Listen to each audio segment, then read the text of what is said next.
নিত্যপণ্যের বাজার দরের খবর জেনে নেব, জানবো গোপালগঞ্জের খবর। যোগ দিচ্ছেন সহকর্মী বাদল সাহা। বাদল, নিশ্চয়ই আপনি আমাকে শুনতে পাচ্ছেন, এবং ভোলা থেকে ইলিশের বাজার দরের খবর জানবো দর্শক।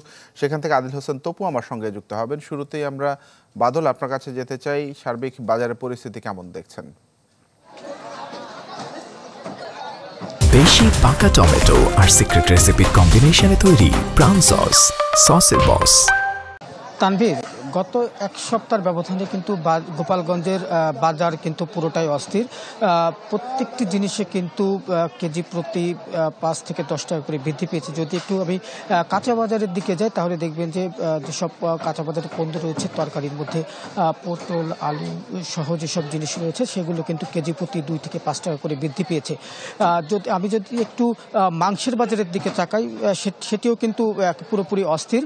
গরুর মাংস গত সপ্তাহে বিক্রি হয়েছে 600 থেকে 620 টাকা, আজকে বিক্রি হচ্ছে 650 টাকা করে। খাসির মাংসতে কিন্তু কেজি প্রতি বেড়েছে 30 থেকে 40 টাকা করে। এরপর হচ্ছে যদি একটু চালের বাজারের দিকে যায়, চালের বাজারে কিন্তু মোটা চাল এবং যে চিকন চাল রয়েছে প্রত্যেকটি চালের কেজিতে কিন্তু 2 থেকে 4 টাকা করে বৃদ্ধি পেয়েছে।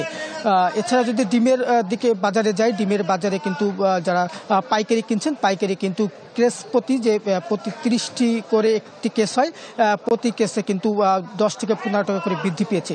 সব কিছু মিলিয়ে কিন্তু গোপালগঞ্জের যে নিত্যপণ্য সহজে মাংসের বাজার রয়েছে পুরোটাই অস্থির। এতে কিন্তু ক্রেতারা বাজারে এসে যে পণ্য যারা কিনছেন তাদের কিন্তু নাভিশ্বাস উঠেছে। তারা কিন্তু বলছেন যে তাদের যে বাজেট, সেই বাজেট নিয়ে তারা বাজারে আসলে তাদের যে অতিরিক্ত যে টাকা সেটি কিন্তু তাদের খরচ করতে হচ্ছে, ফলে কিন্তু তারা সমস্যায় পড়ছেন। আর যারা পাইকারি ব্যবসায়ীরা রয়েছেন তারা জানিয়েছেন যে মোকামে প্রত্যেকটি জিনিসের দাম বৃদ্ধি পাওয়ার কারণে গোপালগঞ্জের যে বাজারে সব কিছুরই দাম বৃদ্ধি পাচ্ছে।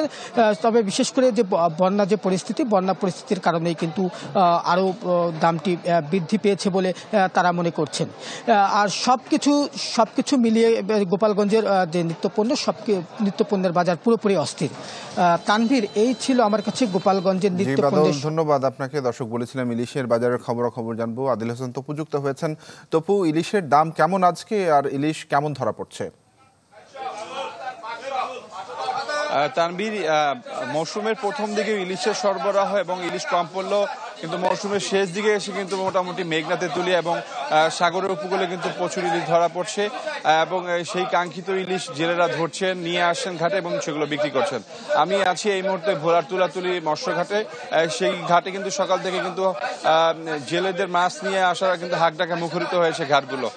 মাছের দরের কথা যদি বলতে হয়, ভোলার যে কেজি যে মাছগুলো যেগুলো আগে বিক্রি হতো 2200 থেকে 2400 টাকা পর্যন্ত, সেই মাছগুলো কিন্তু এখন 1500 থেকে 1700 এবং 1800 টাকার মধ্যে বিক্রি হচ্ছে।